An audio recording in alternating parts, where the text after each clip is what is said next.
Joining us now, justice correspondent for The Nation, Elie Mystal. He's the author of Bad Law, 10 Popular Laws That Are Ruining America, which is available now. It's a great book, folks. Also with us, national security attorney Mark Zaid. So good to see you, Mark. He's the co-founder of Whistleblower Aid. This is chilling. It is absolutely chilling. And I have heard folks describe this, Elie, as the United States government disappearing people. They are rounding them up. They are targeting them. The Secretary of State says it's because they've revoked the visas, but they are literally hunting for the people with whom the visas they have selectively canceled, and then snatching them off the street and not charging them with anything and detaining them. This is happening currently this year in the United States of America. Yeah, this is what fascism looks like. I don't know what y'all expected it to look like. I don't know if you thought that one day would be a headline in the New York Times, fascism here today. This is what it looks like. And when you say detained, I'm actually going to push back a little bit. That is a nice way of putting it. These people are being abducted and, yes, disappeared from our streets under executive fascism authority, right? And so when you say the Democrats, all of whom voted to confirm that little Marco Rubio, they're demanding questions. Maybe they should have asked him some questions before they voted to confirm him, would be my question for the Democrats. In terms of the legal structure here, I think it is important for people to understand that there is none. We're going to talk about the Alien Enemies Act, and we're going to talk about the trumped-up legal authority Rubio and Trump to be claimed to be using. But ultimately, we are beyond a point of basic due process. As you pointed out, Simone, these people haven't even been charged in court. The government has brought no evidence to suggest what their illegal activities may have been. Ozturk, the student, as far as we know, all she did was write an article in a student newspaper, and she was abducted off the street. This is what fascism looks like. And so I hope people look at it, and I hope the people who voted for Trump look at it and understand that this is what they've done to this country. And Mark, it is not only Elie Mystal who is outraged. You had a judge on Friday, or sorry, rather on Monday at a hearing. This is Patricia Millett, who raised due process concerns, some of the same concerns that we just heard from Elie. This is related to the Venezuelan nationals who have likewise been disappeared. And I think the top line out of that was this, her saying that Nazis were treated better. What does it tell us about where we are in this country, if that is the truth? It tells us we're in a really bad place and going down further. Look, let's make a distinction for one thing. You know, I imagine none of us want illegal gang members here in the United States and have no problems with those individuals being deported after proper due process. And there may be, for some of these students who are being detained, there may be legitimate reasons for some of them to be deported if, in fact, they are assisting terrorist organizations, which Hamas is one. But that's separate and apart from simply exercising First Amendment rights, including, as Elie is saying, an article in the newspaper. Once we get down to that line, we start really devolving into, 1930s Germany, which everyone never, though the judge brought up the Nazi comment, right? But we're not talking about, we're going to concentration camps, or there's going to be the Stasi or things like that. We're talking about slipping into, if not already, authoritarianism or fascism, depending on which way you want to look at it, particularly where there is no due process, or you punish those who you disagree with, not have violated the law, just disagree with. And that was never the country that any of us, at least were growing up in until now. Elie, yesterday we had the pleasure of Senator Pramila Jayapal's company to talk about some of these issues, and she made an interesting point about testing the limits. Let's take a quick listen. I have a question for you on the other side. This is about every one of us. Because if you can do that to a legal permanent resident, somebody who's here on a legal valid visa, because you don't like what they are saying or you don't agree with them, then every American has to worry about what that means for them, because they're just testing limits of power with immigrants as sort of being the canary in the coal mine. But the Constitution is very clear about this, that we are all protected by these fundamental rights. You know, the Washington Post notes that most legal scholars agree that the Constitution protects us. So, you know, we generally have that as a baseline.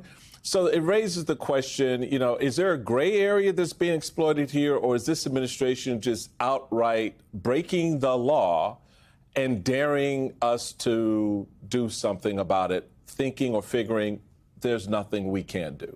To quote Cersei Lannister, the Constitution is a piece of paper, all right? It doesn't protect jack, all right? People protect us. In this case, we're hoping that the courts protect us. But those are run by people. And we already know that there is a Republican hand-picked Trump supermajority on the Supreme Court. So what do you think they're going to do when it comes to some of these deportations, when it comes to hurting students, and when it comes to deporting alleged gang members, right? And I say, again, alleged, because there has been no due process determination about their status. And just to slightly push back on Mark, even if you tell me that, and you prove that they're gang members, I'm not so sure that I'm okay with them being sent off to be tortured in a foreign country, but I'll leave that aside. Fundamentally, John Roberts has to make a decision about whether or not he is going to stand up to Trump and for the Constitution and for morality and justice and decency. And I just said three things that John Roberts doesn't historically believe in. All right. Now, when it comes to especially these abductions, what we have, and I wrote about this in The Nation, we have is a situation where Trump has all of the physical power. And so Roberts can issue all of the orders he wants. If Trump ignores those orders, he has the physical power to do it. John Roberts doesn't have an army. The Constitution doesn't have an enforcement force. The executive is supposed to enforce the Constitution. If the executive ignores it and ignores Roberts' orders, what can he do? And so I think that Roberts is actually going to try very hard to avoid that kind of direct confrontation with Trump on the law. So he might wag his finger and be like, I don't like the process that you used to illegally violate the Constitution. But I don't necessarily think that Roberts has the gall to stop him, because he's afraid of Trump, just like most of the Republican Party and most of the country. It's so, I mean, it's so interesting because I went to check, because I thought Justice Scalia, when he was alive, wrote about this very issue in a ruling and underscored that even people who are not citizens of this country, even immigrants, have rights to due process. And he did. He wrote that. He said it's well established that the Fifth Amendment entitles aliens to due process of law in deportation proceedings. Immigrants have the right to due process, folks. So, But Scalia did also say that he didn't think that non-citizens, that undocumented immigrants, had the full protections of free speech. Never forget that Scalia was a Republican, right? Correct. That is untested in terms of how it comes to legal permanent residents and green card holders like Ozturk, like Khalil, like some of the students that's been abducted. But to Michael's point, like, is there a constitutional gray area? Well, those are the constitutional gray areas that Trump and the Republicans will try to exploit, right? These people were not full citizens. Do they have their full free speech rights? The courts will act like that's an open question. Mark, can I just take this to another level here?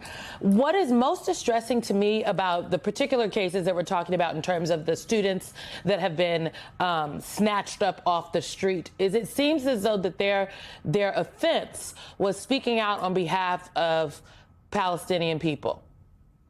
And so we are now in a situation where the government is snatching up people because they don't like what they are saying about a condition that is happening to people in a war that is going on. And so what's to stop the government from snatching up people who rightfully criticize police officers that violate the rights of black and brown people? What's to stop the government from snatching up people who criticize the president, who don't like what the president or who criticize Elon Musk? Yeah. What is to stop them if we allow this to go forward? What is to stop the government?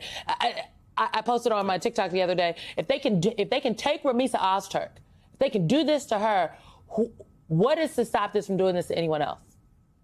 Well, look, this is a very complicated situation. Is it though, Mark? Is it complicated? Some of it is. For the Palestinian aspect, it goes down to whether there's material support for terrorism. I'm not saying there was, and I'm not from a First Amendment standpoint, I don't think that's sufficient. But it depends on what they were doing factually. And it may not rise. I'm sorry to interrupt you, Mark. I just want to ask one clarifying question. I'm sorry to interrupt you.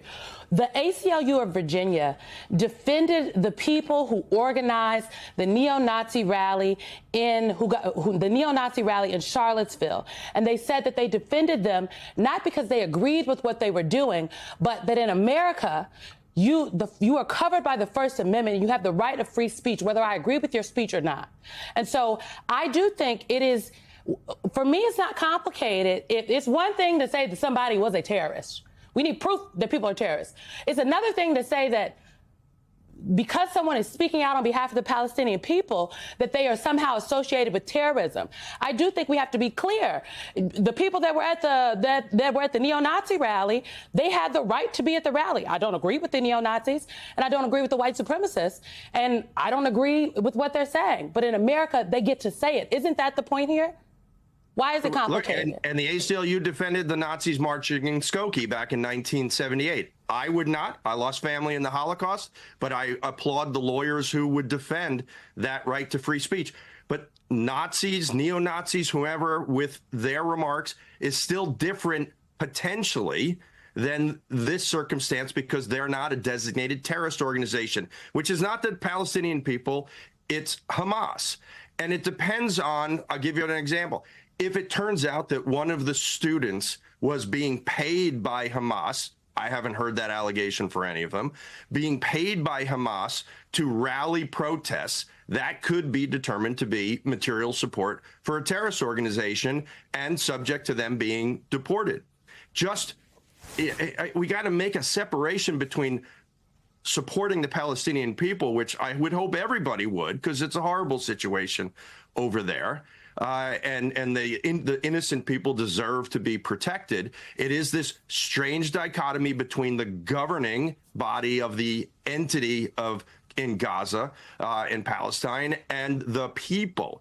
So facts matter for these determinations. I don't think this administration's handling this well at all. And, we can talk about the Alien Enemies Act. I think this program months ago, I was talking about what this administration would do to exploit existing law, like this statute from the 18th century that's only been used like 3 or 4 times,